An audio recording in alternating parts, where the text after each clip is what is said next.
बिस्मिल्लाहि वस्सलातु वस्सलामु अलैहि रसूलुल्लाहि सल्लल्लाहु अलैहि वसल्लम। अस्सलामु अलैकुम वरहमतुल्लाहि वबरकातुहू। बिस्मिल्लाहिर रहमानिर रहीम। नहमदुहु व नुसल्ली व नुसल्लिमु अला रसूलिल करीम। अम्मा बअद। अऊज़ु बिल्लाहि मिनश शैतानिर रजीम। बिस्मिल्लाहिर रहमानिर रहीम। इन्नल मुनाफिकीन युख़ादिऊन अल्लाह व हुवा ख़ादिउहुम व इज़ा क़ामू इला स्सलाति क़ामू कुसाला युराऊन अन्नास व ला यज़कुरूना अल्लाह इल्ला क़लीला। समस्त प्रशंसा महान रब्बुल आलमीনের জন্য, যিনি কোরআন সুন্নাহর জ্ঞান অর্জন এবং মানুষের কাছে দ্বীন পৌঁছানোর উত্তম সুব্যবস্থা করে দিয়েছেন। অতঃপর বিশ্বনবী রহমাতুল আলামিন আখির খাতিম সাইয়্যিদুল মুরসালিন হযরত মুহাম্মদ সাল্লাল্লাহু আলাইহি ওয়াসাল্লামের উপর প্রসঙ্গ করে দরুদ অবতীর্ণ হোক। আল্লাহুম্মা আমিন। আজকে আমরা মুনাফিকের নামাজ, মুনাফিকের পরিণতি এবং এই মুনাফিক আচরণ থেকে কিভাবে পরিত্রাণ পাওয়া যায়, এই তিনটে বিষয়ের উপর আমরা আলোচনা করব। আপনাদের সামনে কুরআনুল কারীমের সূরা নিসার 142 নম্বর আয়াত তেলাওয়াত করেছি। আল্লাহ পাক বলছেন, ইন্নাল মুনাফিকিনা, অবশ্যই মুনাফিকরা, ইউখাদিউন আল্লাহ, আল্লাহকে ধোঁকা দিতে চায়। খাদিউ, ধোঁকা দেওয়া। অবশ্যই মুনাফিকরা আল্লাহকে ধোঁকা দিতে চায়। মহান রব্বুল আলামিন কি বলছেন? ওহুয়া খাদিউহুম, মহান আল্লাহ রব্বুল আলামিন তাদেরকে ধোঁকায় ফেলে দেন। মুনাফিকদের আল্লাহর ব্যাপারে সঠিক ধারণাই নেই। আল্লাহ রব্বুল আলামিন সূরা হুদের 5 নম্বর আয়াতে বলছেন, ইন্নাহু আলিমুম বিদায়াতিস সুদূর, মহান আল্লাহ রব্বুল আলামিন এই অন্তর্জামিনী, অন্তরের কথা, হৃদয়ের কথা জানেন। অথচ মুনাফিকরা মনে করে আমরা আল্লাহকে ধোঁকা দিচ্ছি, অথচ মহান আল্লাহ তার হৃদয়ের কথা জানেন। মুনাফিকদের এই ধারণা, তারা যে মিথ্যা ধারণা পোষণ করে, তার জন্য আল্লাহ তাআলা বলছেন, ওহুয়া খাদিউহুম, আমিও তাদেরকে ধোঁকায় ফেলে দেই। এবার মুনাফিকরা কিভাবে ধোঁকা দিতে চায় আল্লাহকে নামাজের মধ্যে, সেই ব্যাপারে আল্লাহ রাব্বুল আলামিন বলছেন, ওয়া ইযা কামু ইলা সলাতা, যখন তারা নামাজে দাঁড়ায়, কামু কুসালা, তারা কুসালা ঢিলা ঢালা ভাবে নামাজে দাঁড়ায়। ঢিলা ঢালা ভাবে নামাজে দাঁড়ায় অর্থটা কি? আপনি দেখবেন মসজিদে কেউ নামাজে দাঁড়িয়েছে, সে সিজদার দিকে না তাকিয়ে দেওয়ালের দিকে তাকায়, কোনো মানুষের দিকে তাকায়, সে উপরের দিকে তাকায়, সে বিভিন্ন দিকে তাকায় এবং তার নামাজে খেয়াল থাকে না। নামাজে দাঁড়িয়েছে, সে দাড়ি নাড়ে, হাত নাড়ে, পাঞ্জাবি ঠিক করে, এমনকি মশা পর্যন্ত মারে। আমি একজন সায়েন্সের স্টুডেন্ট এবং কেমিস্ট্রির টিচার। একটা সায়েন্স বলছে একটা মন একই সঙ্গে দুটো জিনিসের উপর ফোকাস বা মনোযোগ করতে পারে না। আপনি যখন সে মহান আল্লাহর সামনে দাঁড়িয়ে মহান আল্লাহ রব্বুল আলামিনের নির্দেশ অনুযায়ী সিজদার দিকে না তাকিয়ে আপনি এদিক ওদিক তাকাচ্ছেন, মহান আল্লাহর দিকে না তাকিয়ে আপনি এদিক ওদিক তাকাচ্ছেন, উপরে তাকাচ্ছেন, নিচে তাকাচ্ছেন, কোনো মানুষের দিকে তাকাচ্ছেন, আপনি দাড়ি নাড়ছেন, পাঞ্জাবি নাড়ছেন, মশা যখন মারছেন, তখন আপনি মহান আল্লাহ রাব্বুল আলামিনকে গুরুত্ব দিচ্ছেন না, আপনি এইটাকে আল্লাহ পাক বলছেন তারা নামাজে দাঁড়িয়েছে, কমু তারা দাঁড়ায়, কুসালা ঢিলা ঢালাভাবে অলসভাবে তারা নামাজে দাঁড়ায়, এবং তারা এইভাবে আল্লাহকে ধোঁকা দিতে যায়। তারপর আল্লাহ পাক বলছেন ওয়ালা ইউরাউনান নাস, তারা নামাজে দাঁড়িয়েছে আমার ভয়ে, অর্থাৎ আল্লাহর ভয়ে তারা নামাজে দাঁড়িয়েনি। তারা নামাজে দাঁড়িয়েছে শুধুমাত্র লোককে দেখানোর জন্য। ইউরাউনান নাস, লোককে দেখানোর জন্য। এবং এই ব্যাপারে লোককে দেখানোর জন্য তারা নামাজে দাঁড়িয়েছে, আল্লাহর ভয়ে, আল্লাহর সন্তুষ্টির জন্য নামাজে দাঁড়ায়নি। সেই জন্য আল্লাহ পাক সূরা মাউনের 5 এবং 6 নম্বর আয়াতে বলছেন আল্লাযীনা হুম আন সালাতিহিম সাহুন, আন সালাতিহিম, যারা নামাজের ব্যাপারে সাহুন, উদাসীন এবং গাফিল থাকে, ভুলে যায়। এই মুনাফিকরা নামাজের সময়ে ঠিক সময়ে এরা নামাজ আদায় পর্যন্ত করে না, এবং এদের কাছে সব থেকে বেশি ভারী হলো ঈশা এবং ফজরের নামাজ। এরা, এই মুনাফিকরা, আল্লাহ সাল্লাল্লাহু আলাইহি ওয়াসাল্লাম বলেছেন এরা যখন সূর্য ডুবে যায়, সূর্য অস্ত যাওয়ার কাছাকাছি হয়, তখন এরা আসরের সালাত আদায় করে এবং তাড়াহুড়ো করে তারা নামাজ আদায় করে, এবং নামাজের ব্যাপারে তুচ্ছ কারণে, সামান্য অজুহাতে তারা নামাজ ছেড়ে দেয়। এবং তারা এমনও কাজ করে, যখন লোকজন থাকে তখন তারা নামাজ আদায় করতে যায়, যখন লোকজন থাকে না তখন তারা নামাজ আদায় করে না। এবং দেখা গেছে যে এই মুনাফিকরা আল্লাহকে এইভাবে ধোঁকা দিতে চায় এবং মানুষের কাছে তারা মানুষকে জানাতে চায় যে আমরা নামাজ পড়ি, অথচ আল্লাহ পাক বলছেন তারা আমার জন্য, আমার সন্তুষ্টি নামাজে দাঁড়ায়নি, তারা দাঁড়িয়েছে সূরা মাউনের 6 নম্বর আয়াতে আল্লাহ তাআলা বলছেন ইউরাউন, তারা মানুষকে দেখানোর জন্য নামাজে দাঁড়িয়েছে, তারা আমার ভয়ে তারা নামাজে দাঁড়ায়নি। তারপর আল্লাহ পাক রব্বুল আলামিন তারপরে বলছেন ওয়ালা ইয়াযকুরুনাল্লাহ, তারা নামাজে আমাকে স্মরণ করেই না, ইল্লা কলিলা, সামান্য ছাড়া।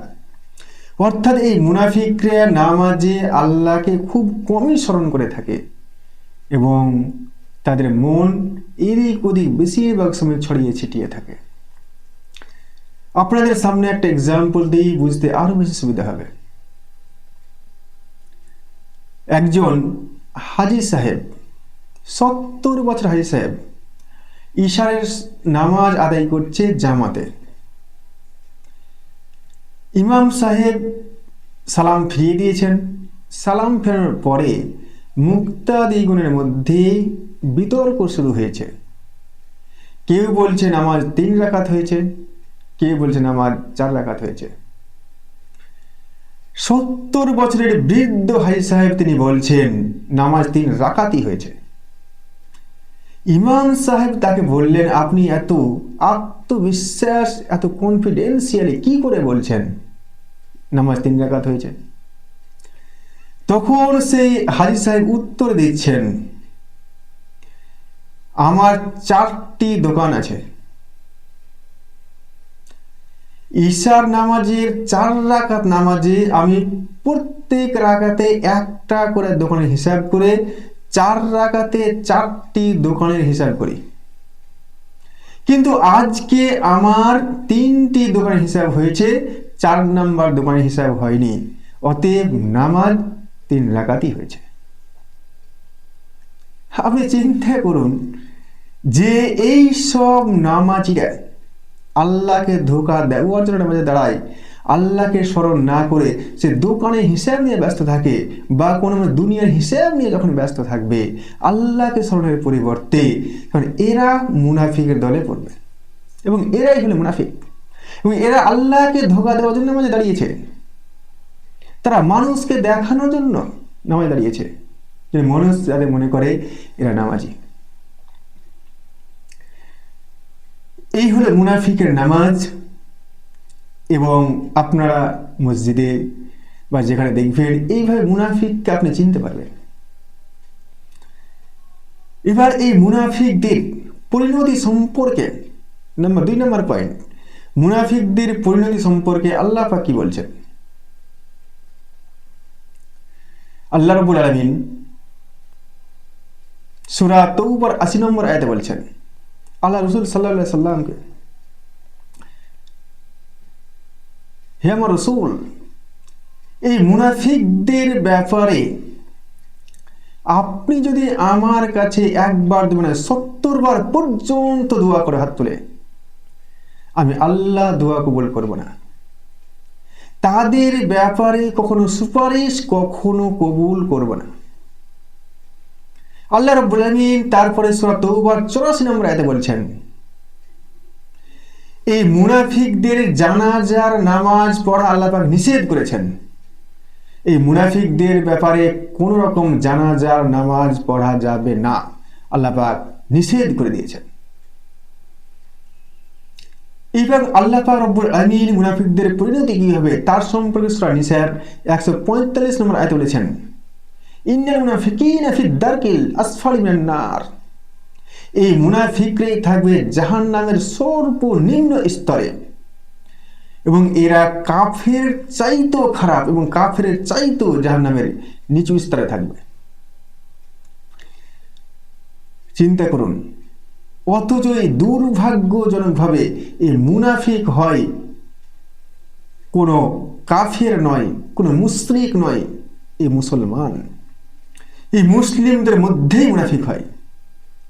আর এবং এই মুনাফিকদের চরিত্র অত্যন্ত ভয়াবহ। এবং এই মুনাফিকরা মুখে যা বলে অন্তরে তার সঙ্গে কোনো মিল থাকে না, এবং যেখানে যায় যে মানুষের কাছে যায় সেই মানুষের রূপ ধরে।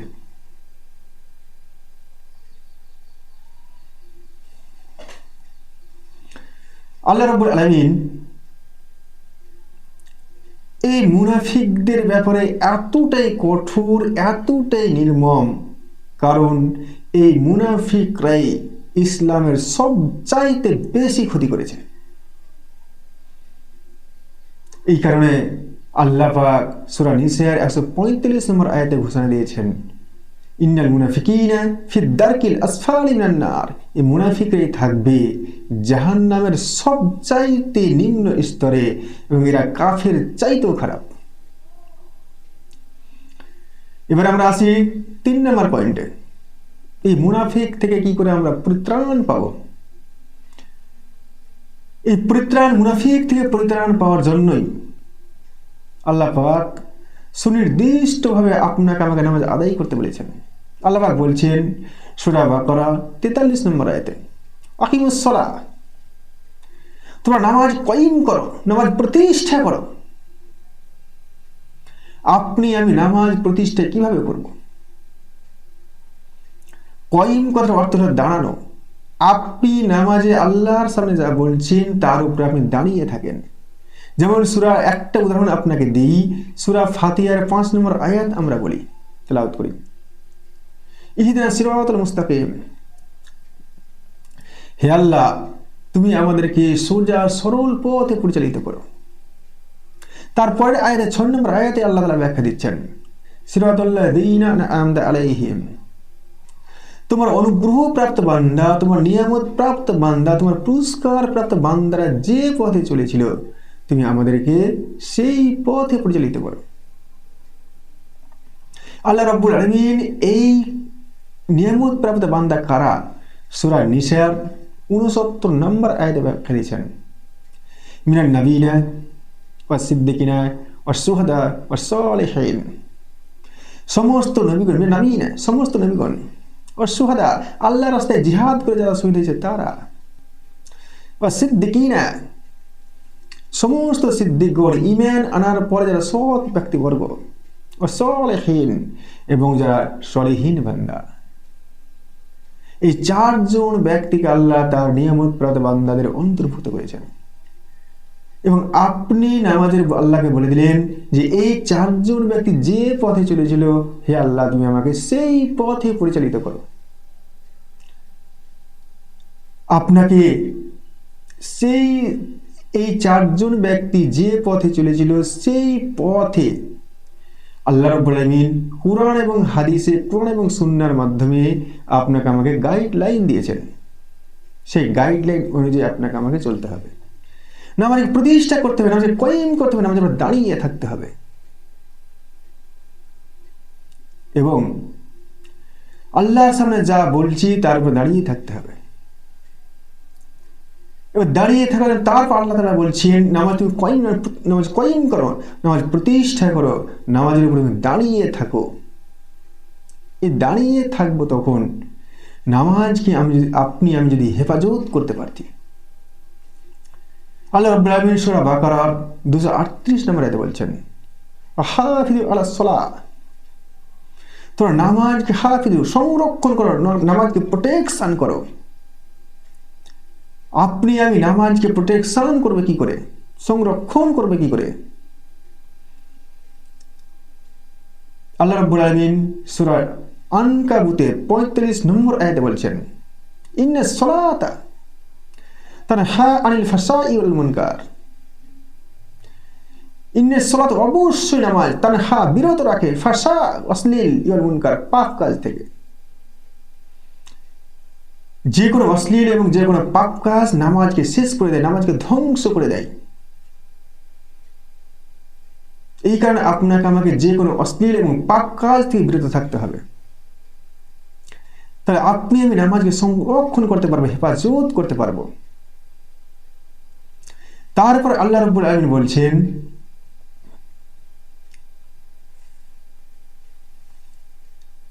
আপনাদের সামনে এইটা বোঝা খুব সহজ হয়ে যাবে যদি একটা উদাহরণ দিই। আপনি কাঁঠাল গাছের একটা ছোট্ট চারা গাছ লাগাবেন। ছোট্ট চারা গাছটা লাগানোর জন্য আপনি যেখানে লাগাবেন সেই জায়গাটা আপনি আগে শক্ত বেড়া দিয়ে ঘেরবেন। যদি আপনি বেড়াটা আগে না দেন, চারাটা লাগিয়ে দেন, তাহলে সেই চারা গাছটা গরু বা ছাগলে খেয়ে ফেলবে। অর্থাৎ এই গরু বা ছাগল হলো আপনার চারা গাছটার শত্রু, যারা চারা গাছটাকে শেষ করে দেয়, ধ্বংস করে দেয়। এই কারণে আপনি বুদ্ধিমান ব্যক্তি হিসেবে কি করবেন, আগে বেড়া দিবেন, তারপর চারা গাছটা আপনি সেখানে রোপণ করবেন। আপনি একই রকম ভাবে এই নামাজকে সংরক্ষণ করতে পারবেন, প্রোটেকশন করতে পারবেন অশ্লীল ও পাপ কাজ দূরে থেকে। এবং অশ্লীল ও পাপ কাজ থেকে দূরে থাকার প্রথম যে শর্ত, আপনাকে আমাকে হালাল রুজি খেতে হবে। হালাল রুজি ছাড়া নামাজ কেন, কোনো ইবাদত আল্লাহর দরবারে কবুল হবে না এবং কোনো মূল্য আপনার নেই। যেমন আপনাকে আরেকটা উদাহরণ দিই, গাছের জলটা কেটে দিয়ে তার উপরে পাতায় জল ঢেলে কোনো লাভ আছে? আপনি খুব নিজেই ভালো বুঝতে পারছেন যে গাছের জলটা কেটে দিয়ে পাতায় জল ঢেলে কোনো লাভ নেই, গাছটা মরবে।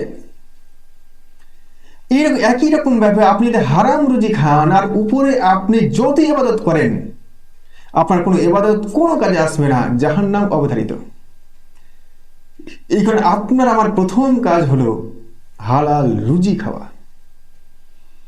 তারপরে আল্লাহ রাব্বুল আলামিন এই সূরা আনকাবুতের 35 নম্বর আয়াতের ব্যাখ্যাতে তাফসীর ইবনে কাসিরে আবুল আইলাহ রহমাতুল্লাহ আলাইহি ব্যাখ্যা দিচ্ছেন, আপনাকে আমাকে 3টা উদ্দেশ্যে নামাজ আদায় করতে হবে।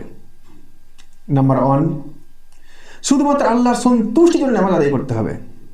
নাম্বার 2, শুধুমাত্র আল্লাহর ভয়ে নামাজ আদায় করতে হবে।